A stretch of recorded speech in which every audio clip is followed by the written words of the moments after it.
मानगोनां रन्जन दैमारिखौ जेलनिफ्राय बोरै बख'नो हागोन? मानगोनां रन्जन दैमारि सारखौ जेलनिफ्राय सोर बख'नो हागोन? बेनि फिननायखौ माखासे माने आं नोंथांमोनजों शेयार खालामनो थांगासिनो दं।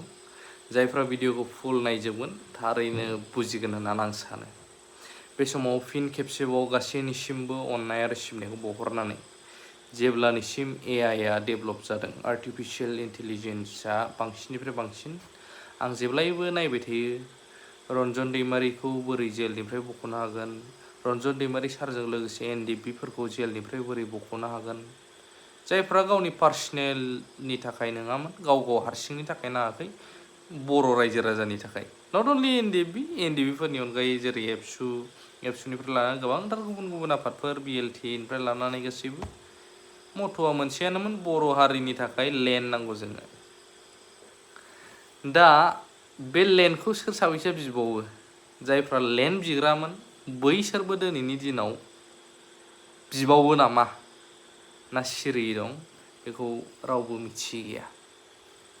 दा बेनिखायनो आं नैबेयावहाय गुवारै आंनि मोनदांनायनिफ्राय उइथ प्रुफ लोगोसे आं नोंथांमोननो देखायनो नाजागोन। जिखुनुआनो जाया, नोंथांमोना गोसो होदों आरो बुजिनो नाजादोंना मोनसे खोथाखौ। आं मुं लानाय नङा, नाथाय नैबे सैथो। मानगोनां रन्जन दैमारि सारखौ सोरबा सोरबा गबायबो होनदोंमोन, NDP-फ्रा गजोब्बाय, बे सुक्तियानो डेन्जार गिदिरखा, माने आरो गयैनि थाखाय कनभिक्टेडसो बियो जानाय लोगो लोगो, कनभिक्टेडआ गवा आयेनजोंसो थांगोन। आयेनजों थाङोब्ला आयेनसिम सोर लिडारा खारदों दिनैसिम? मानगोनां BTR-नि चिफ, BTR माने दासिमबो BTC-आवनो अफिसियेलि लिरनायफ्राथ', BTC-नि चिफआबो बुङो जे गगोन, बा बिथांखौहाय जामिनाव बख'नो थाखाय रायलायगोन, इलेक्शना जोबना थांबाय, बेफोर एक्सेट्रा खोथाफ्रा ओरै जाबोनानै ओरै बिराद गुवार जाबोबाय दिनैनि दिनावहाय। नैबे समावबो बावला, नाथाय बे सैथोबो होननानै आं सानदों। आंनिल' बुंनाय नङा, गोबाङाबो बुङो। मोनसे समाव बर'लेण्ड नांगौ, we want Bodoland, divide Assam 50-50 होख्रावबोबाय रायजो राजायाबो लोगोसे सापर्ट होनानै। नाथाय बे होख्रावबोनाया दिनैनि दिनाव सिरि। मानो सिरि जाखो? सोर सिरि जाखो? सोरबा बुङो दोनथ'दों, रेस्टसो लादों, थाथ'दोंसो। नाथाय मोनसे खोथाया सैथो, अबेबा मोनसे, आं मुं लाला, अबेबा मोनसे गभार्नमेन्टआ बायोब्ला, अबेबा मोनसे सरकारा बायोब्ला, निस्सय अबेबा आफादा लोगो लोगो जुरिगोन, वी वान्ट बड'लेण्ड नांगौ जोंनो, बर' हारिनि थाखाय जों सोमावसारफिननांसिगोन, समा फैबाय, नैबे डिक्लेयार जागोन। बबेबा मोनसे गभर्नमेन्ट बा सोरखारा बायनांगौब्ला बेसे दुखु गोनां। मानो? गोबां बुंनो हागौ सरकारजों नांनानैबो थानो गोनां जायो। अब्ला बै समनिफ्रायनो मानो नांबोआसै जोङो, नांजाबनानै थाबोआसै?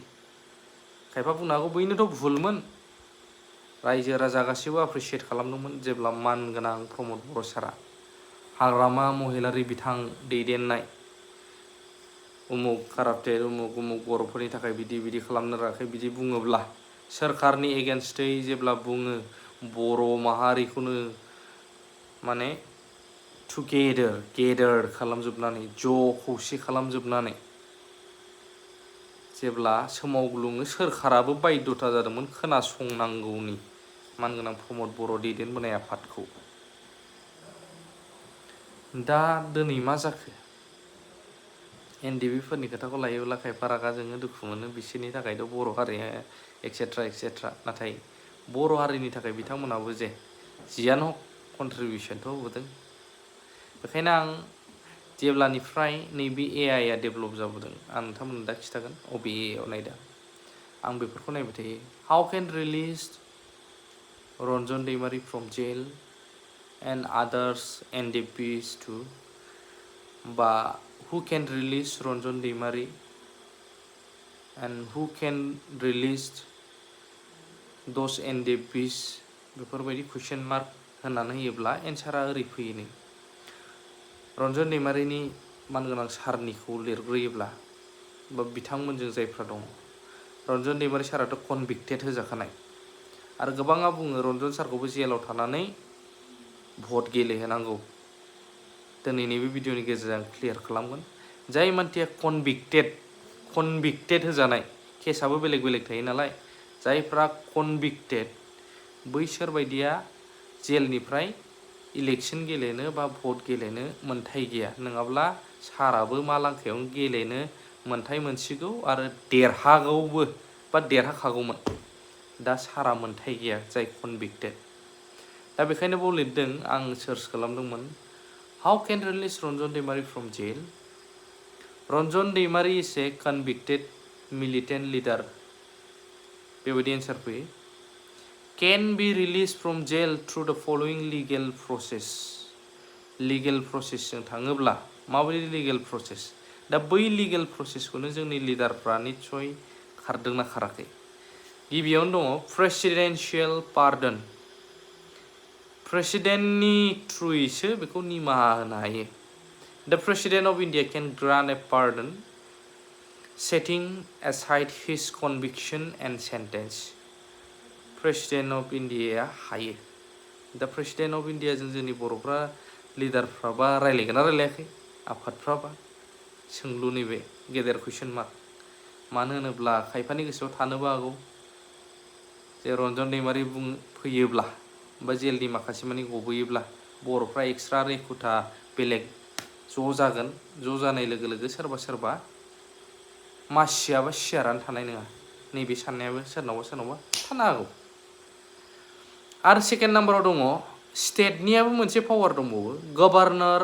Pardon the governor of the state where Daimary is in prison can grant a pardon जे स्टेटआवहाय रन्जन दैमारि सारा जोबजादों बा आसामनि गभर्नराबो बेखौ निमाहा होनो हायो आरो बेजों लोगोसे मोनसे प्रसेस दंदेरबावो बेजोंनो बाट होनदों नाथाय आसामनि गभर्नरा निमाहा होनो हायोब्लाबो बाट नाथाय दिस इज साबजेक्ट टु द प्रेसिडेन्टस एप्रुवल गभर्नरनिसिम प्रेसिडेन्टनिफ्राय एप्रुवल बा गनायथि फैनांगोन अब्लानो रिलिज होनो हायो बिनि केसा खालास गोजोन गोरोबथाजों लोगोसे थांजोब्बाय बाव जेबो कर्ट माने खारबाय थानांगौनि गोनां गैला जुदि गोसो जायोब्ला बेखायनो लिडारफ्रा थारैनो प्रेसिडेन्ट अफ इन्डिया बा आसामनि मिनिस्टार गभर्नरफोरजों थारैनो रायलायगोन ना रायलायाखै आरो मोनथामाव दङ कर्ट्स अर्डार द कोर्ट डेट कनभिक्टेड दैमारि कैन कन्सिडार ए पेटिशन फर प्रिमेचुर रिलिज और सस्पेंशन अफ सेन्टेन्स बा कर्टनियाथ' लेन्डिबो जानो हागौ लेन्डिबो जायो जे कर्टआबो हायो जुदि बेखौहाय कनभिक्टेडनिफ्राय प्रुफ गैयामोनब्ला बा गैयाबा आरो माखासे मानिखौहाय ट्रार्मखौ जेसेबां गोबाव जेल जोबजानांगौमोन बिनि सिगांबो कर्टआ एसे खमायनो हानाय बेफोरबायदि गोहोबो थायो दा बिनिबो गोजौसिनाव प्रेसिडेन्ट पावारा बयनिफ्राय गोहोगोरासिन केसफोरनि बेलायाव फासिनि साजाखौबो माखासे समाव हमथानो हानाय प्रेसिडेन्टहा गोहो दं दा बेयावनो नैबे हु केन रिलिज रन्जन दैमारि होनोब्लाबो सोर रन्जन दैमारिखौ बख'नो हायो कुइसन मार्क होयोबाबो बेफोर एन्सार फैयो जे president of India through presidential pardon as per article 72 of the constitution बेनि थ्रुयै हायो बेबायदि आरोना दा बेखौ जोंनि लिडारफ्रा प्रेसिडेन्टजों रायलायगोन ना रायलायाखै नोंथांमोना डाउट जागोन ना जाया सोंलु दैखांनो हागोन ना हाया दिनैनि दिनाव माथो सिरि लिडारफ्रा मा जाखो जेब्ला इलेक्शन खाथि फैयो सारनि नाम लानाया खरा जायो बयबो आं बार बुंगोन बेखौ नोंगोना नङा कमेन्ट हो आं गोरोन्थि बुंदोंब्ला